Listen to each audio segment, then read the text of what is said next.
அந்த ராமன் உங்களை காக்கட்டும். வாழ்க்கையில் நீ படும் வேதனைகளை நான் பார்க்காமல் இருப்பேனா? உன் மனம் படும் பாடு மற்றவர்களுக்காக யோசிக்கின்ற உன்னுடைய மனம் உதவி என்ற சொல்லை ஒருவர் சொல்வதற்கு முன்னால் அவர்களுக்காக போய் உதவி செய்கிறாய். அதே நேரத்தில் மற்றவர்கள் முன் அவர்களுக்காக அவமானமும் படுகிறாய். ஏன் இப்படி இருக்கிறாய்? உதவி என்று உன்னிடம் வந்தால் உன்னால் முடிந்த அளவிற்கு அவர்களுக்கு உதவி செய்.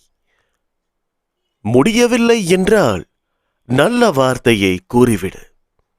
ஆனால் நீ உதவி செய்ய போய் நீ மற்றவரிடம் உதவி கேட்டு நிற்கின்ற நிலைமை உனக்கு வரக்கூடாது என்ற நோக்கத்தில்தான் சொல்கிறேன். என்ன செய்தாலும் உன் சக்திக்கு உட்பட்டு செய். யாரும் மனதையும் காயப்படுத்தக்கூடாது என்று நினைப்பது சரிதான். ஆனால் முதலில் ஒன்றை புரிந்து கொள்.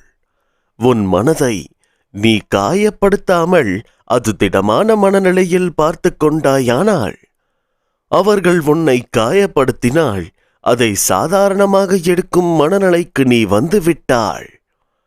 அவர்கள் பேசும் எதுவும் உன் மனதை அழுத்தாமல் இருக்கும். நீ உன் மனதை காயப்படுத்தாமல் பார்த்து கொண்டாய் என்றால் மற்றவர்கள் காயப்படும்படி எந்த வார்த்தையும் எந்த செயலையும் எந்த செய்கையும் உன்னிடம் இருந்து வராது. என் பிள்ளையான உனக்கு நன்றாக தெரியும், வலி என்பது ஒருவர்தான், ஒன்றுதான். அது உனக்கானாலும் மற்றவர்களுக்கு ஆனாலும் வேறு எதையும் குழப்பிக் கொள்ளாதே. நீ நன்றாக இருப்பாய். நல்ல எதிர்காலம் உன் வசந்தமாய் வாழ்வாய்.